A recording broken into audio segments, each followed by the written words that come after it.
On a long summer night, in a quiet and dark street, a young man is walking down Edgewood Street. After he finished talking on his cell phone, with the help of the map, tries to find the way. Suddenly, a white car approaches him. Sensing danger, the young man tries to change his path when he is suddenly attacked by a hat man. He faints. The hat man puts the young man in the trunk of the car. After some time, photographer Chris Washington wants to travel to Rose's house. Rose, his girlfriend, comes to him, but Chris isn't mentally ready to travel. Chris is worried and sad because he knows that Rose's family isn't aware of his black skin and believes that Rose should have informed the family about this. Because according to Rose's statement, Chris is her first black boyfriend, so this isn't normal for Rose's family.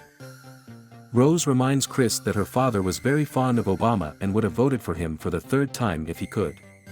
So, they're not racist. Chris is convinced and the journey begins. He is on the way.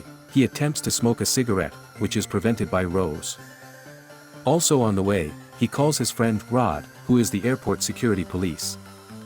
He asked Rod to take care of his short-legged dog, Sid. Rod asks how Rose is doing and Rose insists on talking to Rod.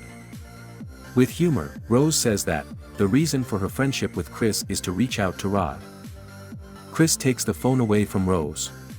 Rod continues his conversation with Chris, reminding him that he shouldn't enter to a white girl's house. Chris ignores and ends the conversation. Rose laughs at Chris's jealousy of Rod and shakes Chris's hand. Meanwhile, they crash into a deer. Chris gets out and hears a moan. He follows the voice. The deer is dying. Chris and Rose call the police and inform them about accident. Police say they should have called animal control. He also asks about their origin and destination, and Rose informs him in the weekend with her parents in Lake Pontaco. After that, the police asks Chris for his ID card. Rose gets angry of the police request and reminds him that Chris wasn't the driver, so no need to ask the ID card from him. Chris tries to calm Rose down with a smile and calmness, but Rose refuses. Finally, the police leaves Chris without checking his ID. Rose and Chris leave again. After arriving at the dream house of the Rose family, he faces with a black man and startled face.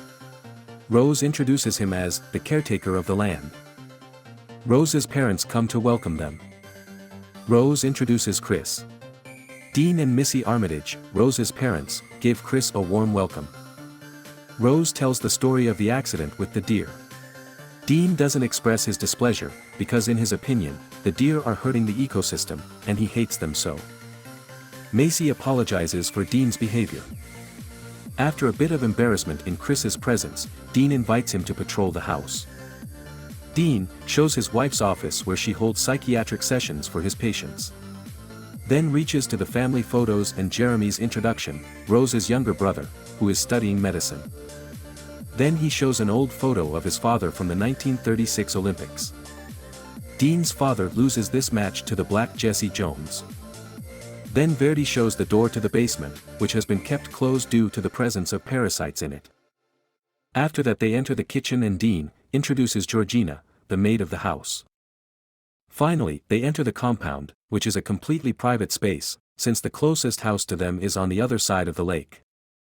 Chris sees the black man again in amazement.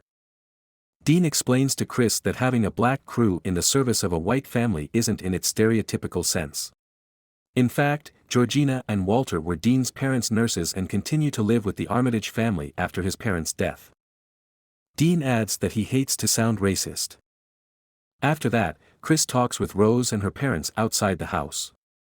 Religion asks about Chris's parents. Chris explains that he doesn't remember his father and lost his mother when he was 11 years old. After deploring the death of Chris's mother, Dean notices Chris's stress and his smoking addiction. Chris talks about his decision to leave and Rose approves.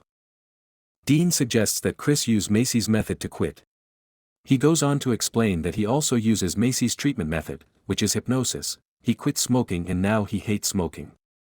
Rose protests to her father because she believes that some people are afraid of revealing their minds to others, they don't feel good, and Chris approves. Dean changes the subject and says how happy he is to have Chris and Rose on a gathering. Rose is saddened by gathering news. Chris asks why. Macy explains that every year because of George, Rose's grandfather, this party is held. And Dean continues that his father had a habit of meeting his friends in a round every year, and this round has continued after his death to keep the friendships alive. Meanwhile, Georgina, who is filling glasses with drinks, seems distracted and overfills Chris's glass. Georgina apologizes and Missy asks her to get some rest. After Georgina leaves, Jeremy also arrives home. Everyone gathers around the dinner table and talks together. In the meantime, Jeremy takes over the crowd by telling Chris about his sister's memories. He describes Rose's habit of biting her nails to biting her boyfriend's tongue. Missy goes to the kitchen to get dessert. Meanwhile, Jeremy asks about Chris's physical strength and notices Chris's fighting skills in judo. Jeremy admires Chris and encourages him to continue physical training to become stronger because he believes Chris's genetic form gives him the ability to turn into a monster. Chris expresses his displeasure with a bitter smile. While drunk, Jeremy talks about the Japanese struggle where the power of mind is more important than physical power. Then he challenges Chris to a battle, which is discouraged by Chris' refusal to fight someone who is drunk and his mother's admonition. After dinner, as Chris sits quietly and uncomplainingly on the bed, Rose tries to calm him down. Rose, with surprise, talks about her mother's treatment of Georgina, his father's frequent use of the word dude in front of Chris, and Jeremy's strange behavior at the dinner table. In response, Chris expresses his admiration for Rose and her racist streak while assuring Rose to keep things calm. Rose also expresses her displeasure about the party the next day due to the gathering of many white people, which ends with a little humor. Both are pleased. After Rose falls asleep, but the accident on the road confuses Chris and keeps him awake. Tired of disturbing thoughts, Chris leaves the house, taking a cigarette. As Chris is in the yard, thinking about what has just happened, Walter runs towards Chris at great speed through the woods. Chris panics, and at that moment, Walter changes his way. Chris takes a deep breath when he suddenly meets Georgina at the window. Then Chris goes back inside. Passing in front of the door of the psychoanalysis room, Chris hears Missy's voice reminding him of the dangers of smoking. Then he enters the room with Macy's invitation. Missy starts talking to Chris while stirring a cup of tea. Sensing Chris's caveat about hypnosis, he promises to explain. Then he asks about Chris and his mother's love of cigarettes. Missy keeps turning the spoon inside the teacup and stirs the tea. Meanwhile, he asks about the day Chris's mother died and what Chris was doing that day. Chris explains that he was at home watching TV. Macy urges Chris to talk. Chris explains the story further that he didn't do anything to save his mother, and although his mother survived the accident, due to the lack of help, she died of bleeding and cold, and Chris blames himself for this. Chris tears flows remembering the past event. Missy doesn't spare Chris a moment and keeps challenging Chris with more questions. Then Chris feels pinned to the chair. Missy confirms Chris's sentiment and orders him to get down. While sitting on the chair, Chris falls into a dark world in his mind, and then with the order to drown from Missy, Chris sinks deeper than before. Missy closes Chris' eyes and the shutter of images and light closes for Chris. Chris wakes up in his bed with terror and feels like he has experienced a terrible nightmare. He gets up from the bed and plugs his cell phone into the charger. Then he leaves the building for photography. During the photo shoot, he notices Georgina as she is removing her wig. Georgina notices Chris's look and turns away from the window. Then he sees Walter chopping firewood. He approaches him to talk to him. Walter with a sarcastic smile tells about the characteristics of Rose and the feeling of Chris, who probably feels happy. Chris agrees while surprised. Suddenly, to Chris's disbelief, Walter reminds Chris of last night's events and questions the effect of Mrs. Armitage's advice. While Chris doesn't remember any of them. Chris informs Rose about the incident and suggests that Rose's mother hypnotized him because she hates smoking. Rose regrets her mother's actions. Then Chris asks about Walter's strange behavior and says about Walter's possible interest in Rose and his jealousy of Chris. Rose decides to report Walter's behavior to her father, which Chris prevents. Finally, the guests arrive. Chris and Rose greet the guests with a smile. Rose introduces guests. They first encounter the Green family. Garden Green praises the strength of Chris's hands. Then Rose introduces Nelson and Alyssa. Alyssa is delighted to see Chris and compliments his style, while Chris is distressed. Even she touches Chris's arms and keeps complimenting him. Then one of the guests talks about fashion and considers black skin to be fashionable. Chris, disappointed and surprised by the behavior of the guests, he leaves the group for photography. While photographing the guests, Chris meets a black man. He is the same person who was walking not long ago on Edgewood Street. Chris is happy to meet a fellow race, but faces with his staring and dull eyes. Philomena approaches and meets Chris. Black man introduces himself as Logan King and tells Philomena about Chris's pleasure in his presence. But Philomena is reluctant to meet Logan and Chris, and keeps Logan away from Chris on the pretext of getting to know the Wincott family. Chris watches Philomena and Logan walk away and is upset and surprised to see Logan turn around to introduce himself to the Wincott family. After that, Chris, in a part of the area and away from the rest of the guests, meets blind Jim Hudson. Hudson, the owner of a gallery with the same name, praises Chris's photos and describes them as busy and violent. Hudson explains that years ago, he was also a photographer interested in violent themes, and after going blind, he evaluates photos and runs the gallery with the help of detailed explanations from his assistant. After breaking up with Hudson, Chris heads to the bedroom. The guests, who until this moment were pretending to be talking with their friends, are worried and silent when Chris goes to the room. Chris sees his cell phone that has been disconnected from the electricity. He feels that Georgina committed the act. As a result, he informs Rose, but Rose considers Chris's suspicion unnecessary. After Rose leaves the room, Chris tries to call Rod on his cell phone connected to the charger. He tells Rod about the strange behavior of the guests and their meaningful looks at him. He also talks about hypnosis by Macy. Rod advises Chris to get out of the Armitage house, because they can force him to do anything with hypnosis. Rod also talks about the desire of some whites to have sexual relations with black slaves. An example of these people is Jeffrey Dahmer, who removed the brains of his slaves. Chris mocks Rod's fantasy. Rod says that all his talk was caused by watching a documentary. Chris also mentions the strange state of the blacks present, as they have stopped, and Rod suggests that Macy hypnotized them into a trance in order to take full advantage of them. Chris ends his conversation when he is shocked to see Georgina in the room. Georgina apologizes for disconnecting the charging cable and says, the Armitage family's good and kind behavior. Then she crazily smiles, she gets sad and a tear rolls down her cheek, and with the same drop of tear, she laughs again. Chris is surprised by her behavior and returns to the compound. In the grounds, Dean introduces some of his friends to Chris. Meanwhile, one of the guests asks Chris about whether the African American race is good or bad. For answers, Chris calls Logan and asks for his help. As Logan begins to speak, Chris takes a picture of him with his cell phone with flash. Suddenly, Logan falls silent and has a nosebleed. He charges at Chris and orders Chris to leave. Surprised and afraid of Logan's behavior, Chris doesn't understand the reason for his behavior. After attempting to calm Logan down, Dean explains that the flash of the camera caused Logan to freak out and lose his temper. Then Missy walks out of the psychoanalysis room with Logan, who has calmed down. Logan apologizes to everyone, especially Chris, and expresses his happiness that he is back to his true self and that Missy is there to help him. Then, to change the mood, Dean announces fireworks and makes everyone happy.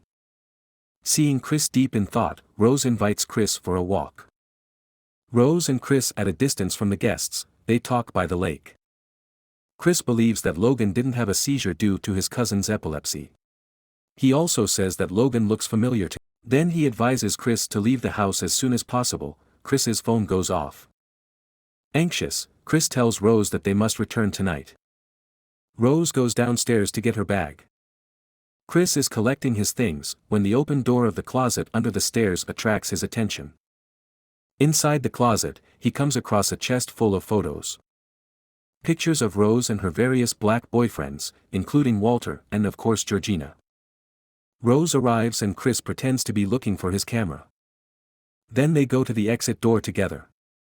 While Rose is digging through her bag to find the keys to the building, Chris encounters Jeremy standing in front of the door as a barrier. Missy with the usual blue cup approaches Chris and Dean asks about Chris' goals. Chris is getting more and more anxious and keeps asking Rose for the keys. While searching in her bag, Rose looks worried, but suddenly her expression changes and she shows the keys that she had in her hand from the beginning. Chris gets frustrated and attacks Jeremy as Missy hypnotizes Chris with 2 taps of the spoon on the teacup. Chris is drowns in the black world and his eyes sees outside only through the window. The next morning, Rod calls Chris, but Chris doesn't answer. Rod keeps dialing Chris's number anxiously. After that, he goes to Chris's house to feed Sid. He calls Chris again and still gets no answer. Then he searches on his laptop about Andrew Hayworth and comes across the news of his disappearance. Chris in the billiard room, with his hands and feet tied to a chair, wake up. He tries to open his arms, and in the meantime, the television in front of him turns on and a film of the Armitage family is playing. Roman Armitage introduces himself and says that, the reason for choosing the movie viewer is his physical advantages. Roman believes that great things can be achieved with the natural gift of seeing and the determination of the Armitage family, things that are more perfect. It also tells about the coagulability method, which mankind has been trying to develop and now the Armitage family has achieved it. Then Chris comes across the head of a deer fixed on the opposite wall, when suddenly the TV picture turns to Macy's blue cup and with 2 hits, Chris falls asleep again. Worried about Chris, Rod goes to the police station and meets with one of the police officers. He tells the story of Chris's disappearance and talks about Chris being with his girlfriend Rose, who is white, as well as his meeting with Andrew Hayworth, who went missing 6 months ago. Rod also speculates on the use of blacks as white sex slaves. The police officer informs 2 of his colleagues and Rod tells the story again. Everyone looks at Rod with surprise and after finishing Rod's story, they make fun of him. Rod returns home and tries to find a way to save Chris on his own. In the meantime, he calls Chris's number. Rose answers. Rod asks about Chris and Rose claims that Chris left there 2 days ago after an argument. He left Rose alone and returns home with a taxi. Rod asks about said taxi company and Rose doesn't give a clear answer. Then Rod, suspicious of Rose, decides to record her voice. Rose sidesteps the discussion and claims that she always understood the reason for Rod's looks. Rad from the accusation gets angry and ends the conversation. Chris wakes up clutching the arms of the chair. The TV turns on and Hudson talks to Chris. Over the intercom, Chris asks Hudson about Rose. Hudson ignores Chris' question about their modus operandi, explains. The first stage, hypnosis and relaxation, the second stage, mental preparation, which is a psychological pre-operation for the third stage is link stage. Hudson explains that in the transplant phase, the brain isn't completely removed and part of it remains, providing Chris with limited cognition. Perception to the extent of being able to see and hear a drowned person. Hudson continues that he is responsible for preparing Chris. Chris with despair asks, why black people are chosen for this operation. Hudson replies with a smile that he doesn't have a specific reason. But people are looking for change, some are looking for speed, some are looking for beauty and some are looking for power, but it's Chris's eyes that attracted Hudson. Hudson seeks to see the world through Chris's eyes. Then Hudson hangs up. Chris, while coming from the events and his fate, is upset. He notices the lint sticking out of the chair. After a few moments, the TV turns on again and with the image of a cup of tea, Chris falls asleep. On the other hand, Dean is in the forbidden room of the house. He is preparing for a Hudson transplant.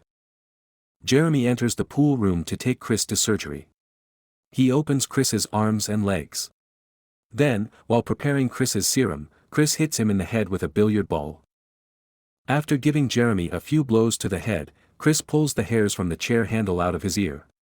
Then he goes to Dean and kills him with the deer's horns. After that, he quickly goes to the exit door. Georgina runs away when she sees Chris. Missy goes to the cup of tea, but Chris drops the cup and breaks it. Missy attacks Chris with a key. Finally, Missy is killed by Chris's attacks. All this happens while Rose is in her room, with hands free and ears, looking for the next subject.